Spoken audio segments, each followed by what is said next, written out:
At my mother's will reading, our family attorney looked at all three of us sitting across his desk and said, quietly, "There's very little left to actually distribute."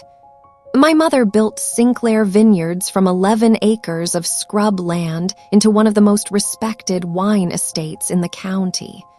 41 years of work. And according to Gerald Hawthorne, the man who'd handled our family's legal affairs since before I was born, there was, in his words, very little left. Voice trembling, my brother James didn't look surprised. That's the detail I keep coming back to, the one I didn't understand yet, sitting in that office 3 weeks after we buried our mother. Everyone else in that room reacted with shock. James just sat very still and didn't ask a single question. My name is Becca. This is the story of what my brother did with 8 years of our mother's trust, the sister none of us knew we had, and the husband who knew more than he ever told me. I want to tell you how I found all three. But first, you should understand what kind of family we thought we were. Before that Tuesday afternoon, in Gerald Hawthorne's office, changed everything I believed about all of it. My mother, Alina Sinclair, was the kind of woman people used the word formidable to describe, usually with real affection underneath it. She bought 11 acres of overgrown scrubland the year she turned 26, with money she'd saved working 2 jobs, and spent the next 4 decades turning it into Sinclair Vineyards, 65 acres, a tasting room that regularly appeared in regional travel guides, and a reputation in wine circles across 3 states that she'd built entirely herself. Softly, my father, Robert, joined the business 5 years after she started it, the year they married. He handled operations and equipment. She handled everything else, the vines themselves, the relationships with distributors, the decisions that actually shaped what the business became. Even as a child, I understood, in the specific way children absorb things without being told them directly, that Sinclair Vineyards was fundamentally my mother's, in a way that went beyond ownership on paper. I still remember the exact way she taught each of us to prune vines, one-on-one. The summer we each turned 12, a rite of passage in our family, more meaningful in its way than any of our actual birthdays. She'd stand behind you, guide your hands with hers, and say the same thing every time. You're not just cutting away what's dead, you're deciding what the plant gets to become next year. I think about that lesson more now than I did for most of my adult life. My father died of a heart attack when I was 26, on a Tuesday morning in the equipment barn, found by one of the seasonal workers 3 hours later. My mother ran the vineyard alone after that for 12 years, through a fire that took out 4 acres in year 3, through a distributor lawsuit in year 7 that nearly bankrupted us, through everything, without once, as far as any of us ever knew, seriously considering selling. There are 3 of us. James, the oldest, 6 years older than me, took a business degree specifically to come back and eventually run the vineyard. The plan, understood by everyone, practically since childhood. Claire, the youngest, 4 years behind me, went the opposite direction entirely, studying fine art, moving to Portland the week she turned 22, and maintaining what I'd call an affectionate but genuinely distant relationship with the family business ever since.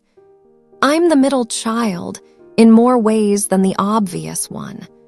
I got a marketing degree, worked for the vineyard for 6 years in my 20s, helping build the brand that eventually got us into those regional guides my mother was so proud of, and then left at 29 to start my own consulting firm in the city, 40 minutes away, close enough for Sunday dinners, far enough to build something that was entirely mine. James and I had our share of ordinary sibling friction over the years. Arguments about vacation schedules for Christmas, a 2-year stretch in our 20s where a disagreement about Dad's memorial fund kept us more distant than either of us liked to admit. None of it ever felt, at the time, like anything more than the normal friction of two people who loved each other and occasionally disagreed about how to show it. James took over day-to-day operations gradually, starting about 10 years ago, as my mother, by then in her late 60s, began stepping back from the physical demands of running 65 acres. It felt, at the time, like exactly the plan working the way everyone had always assumed it would. He became president of Sinclair Vineyards, officially 8 years ago, the same year my mother had a minor stroke, frightening at the time, but one she recovered from almost completely, with only a slight, permanent weakness in her left hand that she joked about more than she ever complained about. That stroke is the year everything I thought I understood started quietly becoming untrue, though none of us had any way of knowing that yet. My mother granted James a broad power of attorney that year, just in case, the kind of practical, sensible decision any family might make after a health scare. I remember thinking, at the time, how lucky we were to have James, steady, business-minded, already essentially running things day to day. I remember being relieved someone capable had that authority, in case anything happened to her suddenly. I didn't think about it again for years. Not really. Not until Gerald Hawthorne looked at the three of us in his office and said there was very little left. Voice trembling, I married my husband, Tom, 9 years ago. He's an accountant, and over the years, he did occasional consulting work for Sinclair Vineyards himself. Nothing formal, nothing that would have created a conflict of interest. Just informal advice James would ask for now and then, family helping family, the kind of arrangement that felt, at the time, like one more example of how well everything fit together. I'll get to what Tom actually knew, and for how long. First, you should understand how completely I trusted every single person in that will-reading office. My brother, our family lawyer, and my own husband, before I had any reason not to. Looking back now, there were signs scattered across almost a decade, small enough individually, that I filed each one away the way you file away things that don't fit the story you're telling yourself about your own family. The first, about 7 years ago, I asked James, casually over Thanksgiving, how the expansion into the southern parcel was going, a piece of land Sinclair Vineyards had purchased to plant an additional 15 acres. He gave me a 2-sentence answer and changed the subject with a speed that, at the time, I read as simple business modesty. James was never one to want to talk shop at family dinners. The second, my mother, around that same time, made an offhand comment that I didn't understand until years later. We were doing dishes together after a Sunday dinner, and she said, apropos of nothing, "James carries more than any of you know. I hope someday he'll let the rest of you carry some of it too." I asked what she meant. She just shook her head and changed the subject, the way she did with things she decided weren't ready to be discussed. The third, Gerald Hawthorne's relationship with James shifted, gradually, from the formal deference he'd always shown my mother to something closer to partnership. I noticed it at my mother's 70th birthday party, 5 years ago. Hawthorne and James huddled together near the bar for almost 20 minutes, voices low, the specific posture of two men discussing something neither particularly wanted overheard. The fourth, Claire mentioned to me, about 4 years ago, that she'd asked James for a copy of the vineyard's annual financials, mostly out of curiosity, since she still technically held a minority ownership stake like the rest of us. James told her the reporting structure was being updated, and he'd send them once it was finalized. Claire, characteristically, didn't push. Neither, when she mentioned it to me, did I. The 5th, my mother's health declined more seriously starting about 3 years ago. A second, more significant stroke, followed by a slow, difficult decline that eventually required in-home care. During that entire period, James became, functionally, her primary decision-maker for everything financial, a role none of the rest of us questioned, given how naturally it seemed to extend from the power of attorney she'd granted him years earlier. Voice trembling, the 6th, the one I understand now should have registered more sharply than it did. 18 months ago, at a family dinner, my mother, by then significantly less sharp than she'd once been, drifting in and out of full clarity, looked directly at James and said, "Have you told them yet? About the arrangement?" James told her, gently, that everything was handled, and changed the subject before any of the rest of us could ask what arrangement she meant. I remember assuming at the time that she was confused, mixing something up. I didn't ask a follow-up question. I wish now that I had. I spent those years building myself a comfortable, reasonable theory about all of it. I decided James was simply the kind of capable, quietly overworked person who preferred handling things himself rather than delegating or explaining. I decided our mother's occasional cryptic comments were the ordinary fog of advancing age. I decided Hawthorne's closeness with James reflected nothing more than decades of working together on routine legal matters. I was wrong about almost all of it, and I didn't find out exactly how wrong until I was sitting in Gerald Hawthorne's office, 3 weeks after my mother's funeral, listening to him explain that there was very little left. I didn't ask my questions in that office. I asked Hawthorne to send me everything, every filing, every transfer, every document tied to Sinclair Vineyards' ownership structure for the last 10 years. And I hired a forensic accountant the following week, someone with no connection to our family or to Tom's professional circle, specifically so I could trust the findings completely. It took her 3 weeks to build a full picture. What she found confirmed the worst version of what I'd started, quietly, to suspect. 8 years ago, the same year my mother granted James power of attorney, he began a series of share transfers. Small at first, 5% here, 3% there, always described in the paperwork as compensation restructuring or management incentive allocation, always signed off using the broad authority my mother had given him. By the time of her death, James held 68% of Sinclair Vineyards outright.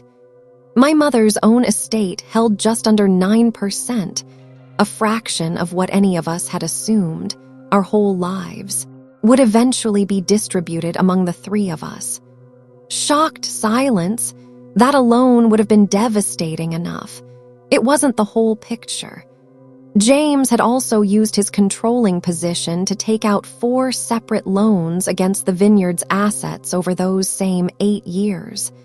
The southern parcel expansion I'd asked about at Thanksgiving, a major equipment upgrade 2 years later, a new distribution partnership that had ultimately failed within 18 months, and a final loan, taken out just 14 months ago, that our forensic accountant flagged immediately as troubling.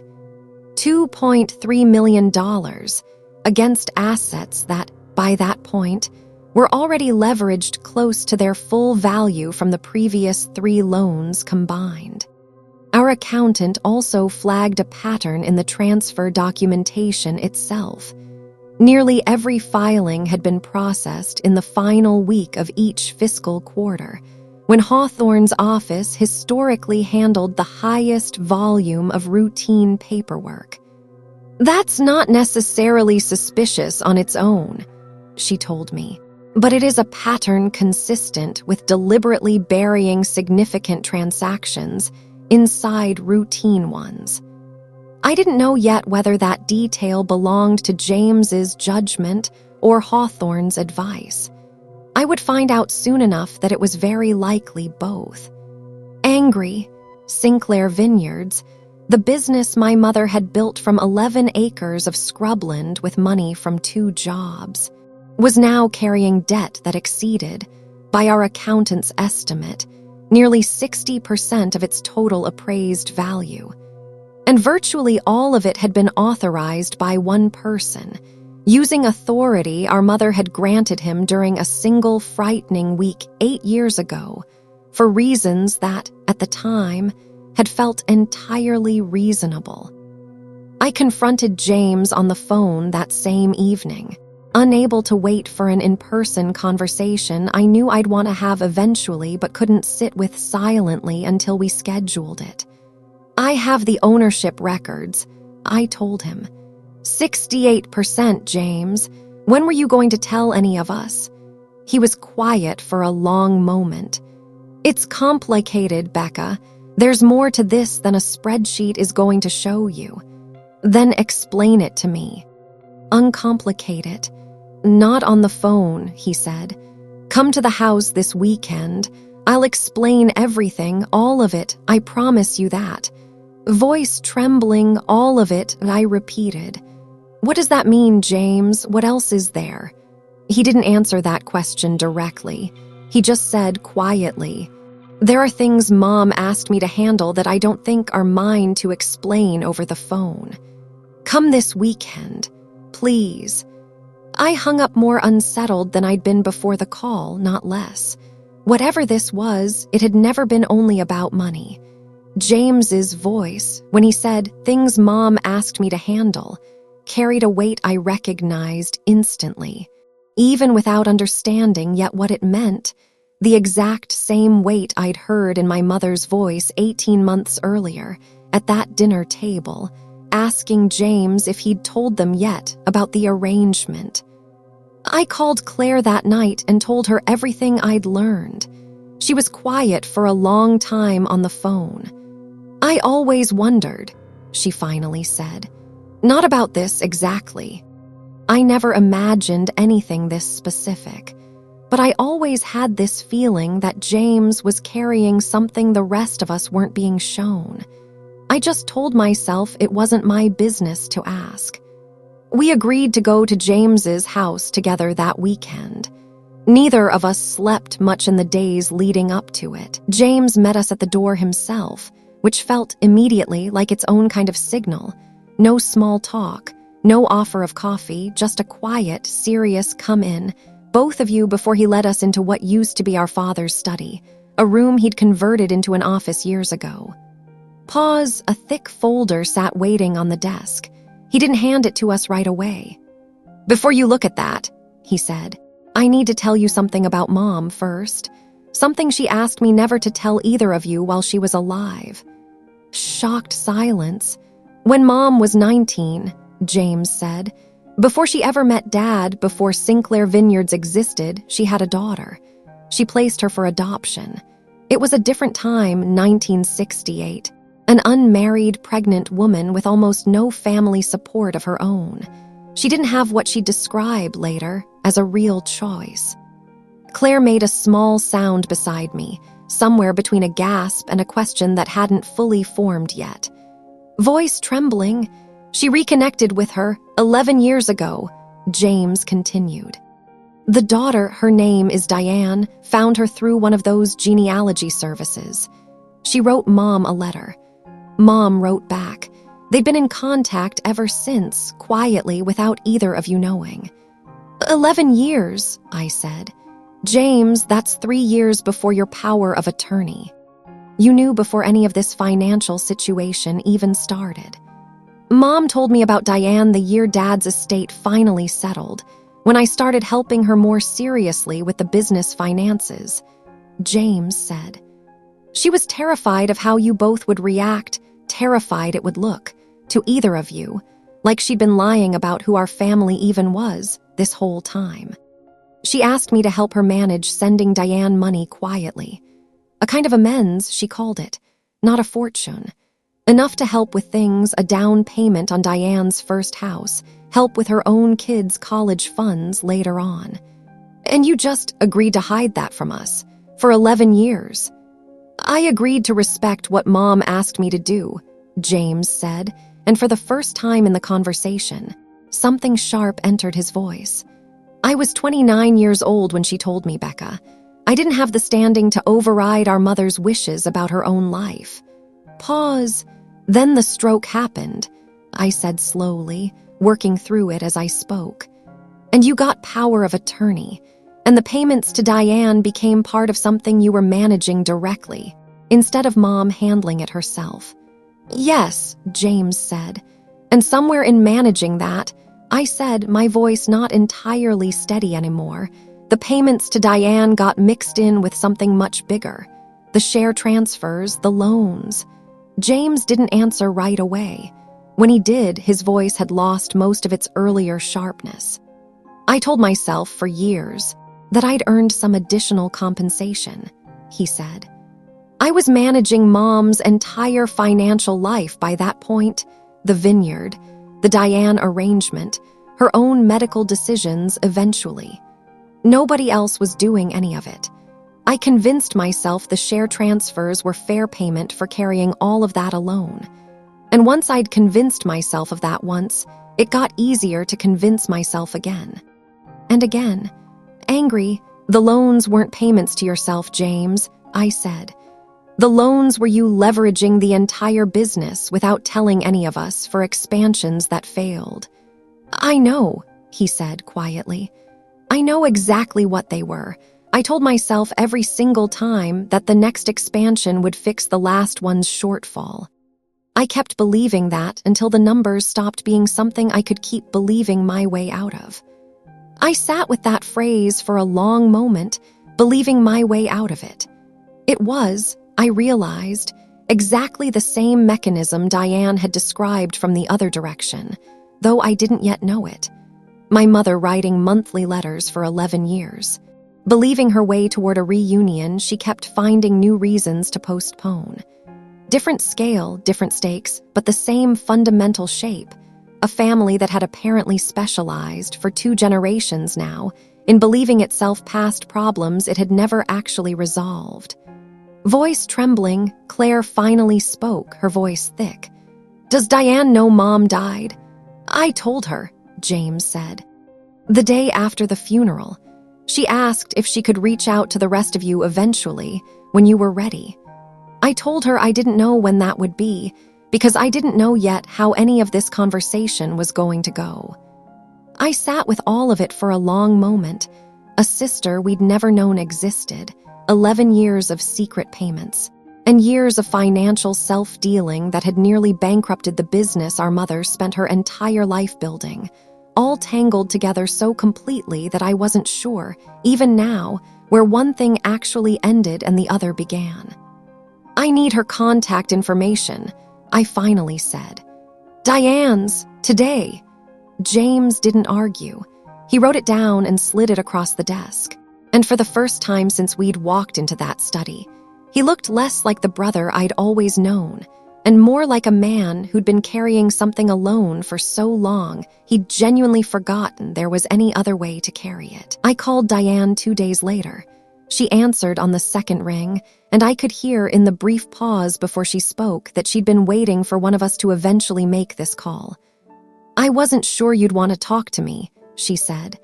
James told me it might take a while, or it might never happen at all. I understand either way. I want to talk to you, I said. I'd like to meet you, actually, if you're willing.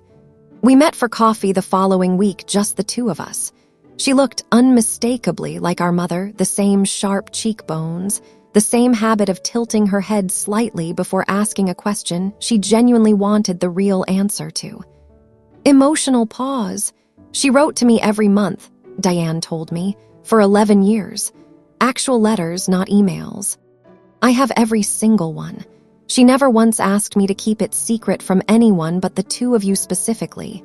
She was in contact with my adoptive family for years before she ever wrote to me directly, made sure I'd had a good life before she ever tried to be part of it.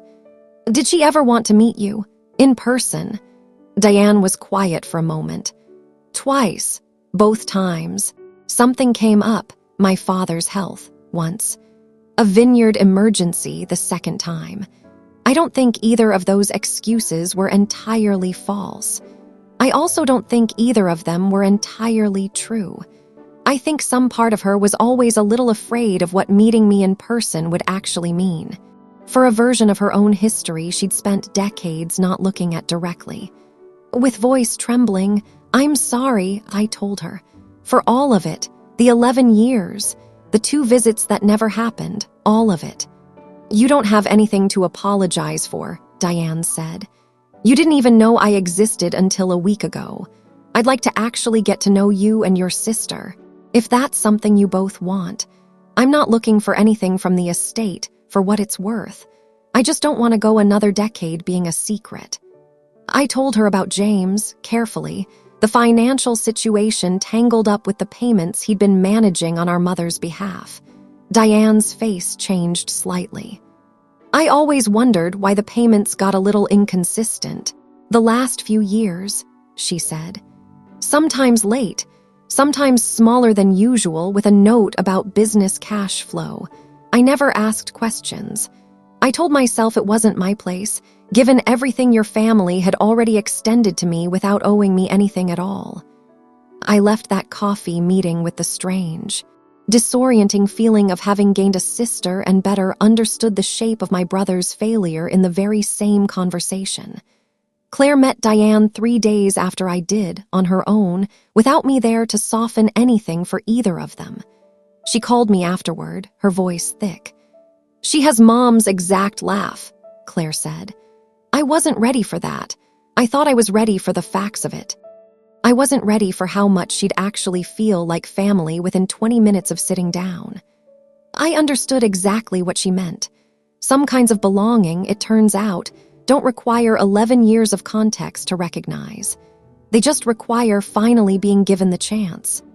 Pause. That same week, I finally asked Tom the question I'd been circling for days, ever since a comment he'd made, almost offhand, about James's cash flow situation, a phrase that stopped me cold because I hadn't told him anything specific yet about the loans. How did you know about James's cash flow situation? I asked him one evening after the kids were asleep. Tom went very still. I did some informal work for him about a year ago, looking over some numbers, nothing official. What numbers? Tom, in angry tone, he was quiet for a long moment. The loan structure. I told him it looked risky, that leveraging that much of the vineyard's assets against a distribution deal that hadn't even been finalized yet was a significant gamble. He asked me to keep it between us, said it was still family business he wasn't ready to bring to the rest of you yet. A year ago, I said. Tom, my mother's estate just got revealed to have almost nothing left in it. You knew this was coming, a year ago, and you said nothing to me. I told myself it wasn't fully my place, Tom said. It was James's business, James's information to share on his own timeline. I didn't want to put you in the middle of something between you and your brother based on an informal conversation I wasn't even being paid for. I'm your wife, I said. You watched me grieve my mother for 3 weeks and sat across from me at that will reading, already knowing there was a real chance it would come back to almost nothing. And you said nothing. With voice trembling, I know, Tom said quietly. I've thought about that moment in Hawthorne's office more than I've told you. I kept telling myself the timing wasn't right, that I didn't have the full picture yet, that it wasn't fair to alarm you with a partial version of something so significant. I think, if I'm honest, Some part of it was also not wanting to damage my professional relationship with James, who's referred me real business over the years. That's not a good reason. It's just the true one. I didn't have a response ready for that kind of honesty, delivered all at once after a year of its absence. I just sat with it, the way you sit with finding out that the person closest to you had been making small, private calculations about what you deserved to know.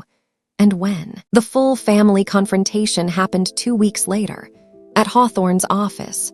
All of us in the room together, James, Claire, myself, and at my insistence, Gerald Hawthorne, who I'd learned in the interim, had charged the vineyard nearly $200,000 in administrative and advisory fees over those same 8 years, on top of his standard legal billing, for what our forensic accountant's report described plainly as facilitating undisclosed transfers.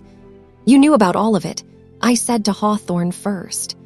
The share transfers, the loans, the Diane arrangement going back 11 years. You drafted paperwork for every part of this.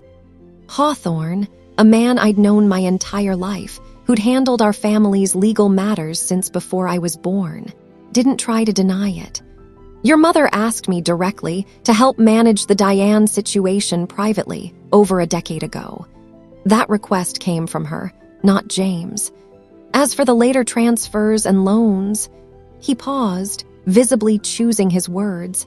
I raised concerns with James more than once about the pace and scale of what he was authorizing. I continued to draft the documents regardless. Angry, why? Claire asked, her voice sharper than I'd heard it in years. Because he was my client and he had legal authority to direct those actions, Hawthorne said. That's the honest answer, even if it isn't a satisfying one.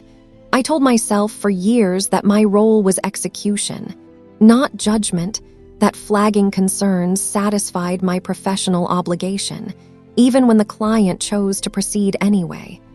You took $200,000 in fees while flagging concerns, I said.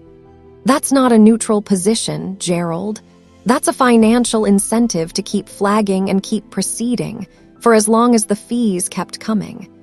He didn't have a real answer for that. I watched something in his composure finally give way, the practiced calm of 40 years of careful legal language running out of road all at once. James spoke next, before I could say anything else. I want to be clear about something in front of all of you. What I did with the shares and the loans was wrong. I'm not going to keep calling it complicated or explaining it as something Mom asked me to carry. She asked me to manage the Diane payments. Everything past that, the share transfers, the loans, telling myself I'd earned additional compensation nobody else agreed to, that was entirely me. I don't want any of you carrying guilt about not catching it sooner. I made sure it was very hard to catch. With voice trembling, "What do you want to happen now?" Claire asked him directly. "I've already spoken to an attorney, a different one," James said, glancing briefly at Hawthorne, "about restructuring my ownership stake back down to something closer to an equal split, and about a repayment plan for what the business can reasonably absorb without collapsing entirely. I know that doesn't undo 8 years. I don't know what would, honestly. I just know continuing to control something I mismanaged this badly isn't a defensible next step, whatever else happens." Diane joined us for the final 20 minutes of that meeting, at James's invitation, the first time all 4 of us Sinclair children, in whatever configuration that word now actually meant, had ever been in the same room together. "I don't need anything from this restructuring," Diane said, when James mentioned including her in the new ownership configuration. "I spent 11 years grateful just to be written to. I'm not going to start measuring this relationship in percentage points now. You're not just being written to anymore," I told her. "Your family showing up in the room. That's worth something on paper too if you want it to be." She was quiet for a moment, then nodded, once like she was allowing herself, finally. to actually take up the space she'd spent over a decade being careful not to ask for. Pause. It wasn't the full accounting any of us might have wanted, in a story with a cleaner villain. It was, I've come to think since, a more honest one, a brother who genuinely started by honoring our mother's wishes, and slowly, through years of accumulated rationalization, turned that honor into something close to theft, without ever fully deciding, in any single moment, to become the kind of person who steals from his own family. We spent the next several weeks working through the actual mechanics with lawyers, real ones, not Hawthorne, who resigned as the family's counsel within the month, before any of us had to formally request it. James's ownership was restructured down to 38%, with Claire, Diane, and myself splitting the remainder in a configuration our new attorney helped us negotiate, weighted partly by each of our actual involvement going forward. The vineyard took on a professional outside financial controller for the first time in its history, someone whose entire job is making sure no single family member ever again has that much unsupervised authority over the business our mother built. My conversation with Tom took longer to resolve than the business did, in some ways. We spent several difficult weeks in couples counseling, working through not just the specific silence about James's finances, but the broader pattern it revealed, his tendency, when faced with a choice between an uncomfortable conversation and a comfortable delay, to choose delay and call it prudence. I need you to understand, I told him in one of those sessions, that I don't need you to protect me from hard information. I need you to trust me enough to hand it to me and let me decide what to do with it. I'm working on believing that's actually true, Tom said. Not doubting you, doubting my own instinct to manage things for you instead of with you. That instinct runs deeper in me than I realized until it cost us something this significant. We're still working on it. I don't think that's a small thing to be able to say honestly. 4 months out from finding out how much he'd been carrying without me. It's been 7 months now since that Tuesday afternoon in Gerald Hawthorne's office. Softly, Diane came to Sunday dinner for the first time 2 months ago, nervous, by her own admission, in a way that made me realize how much courage it must have taken her to keep writing those monthly letters for 11 years, without ever knowing for certain whether the rest of us would ever want to know her at all. Claire cried within the first 20 minutes. I did too, eventually, watching Diane laugh at one of James's terrible jokes in almost exactly the same register as our mother used to.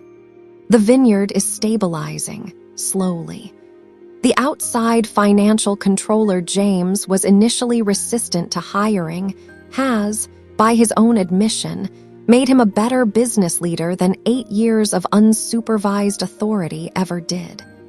I didn't know how much I needed someone to say no to me, he told me recently, until I finally had someone whose entire job was saying it. Emotional pause. I visit my mother's grave more than I used to, and I've stopped trying to resolve, cleanly, exactly how I feel about the woman who kept a daughter secret from the rest of us for 11 years. Out of a fear I'm only now starting to fully understand. The fear of a 19-year-old's worst decision becoming the thing her whole family judged her by, instead of the 40 years of everything she built afterward. I don't think she was right to keep it secret for as long as she did. I also don't think keeping it secret erases what it clearly cost her, quietly, for over a decade. Writing monthly letters to a daughter she was too afraid to meet in person more than twice. Tom and I are still in counseling, still working through what trust actually requires when one person's instinct is to protect and the other's need is to be included. It's slower than I expected repair to be.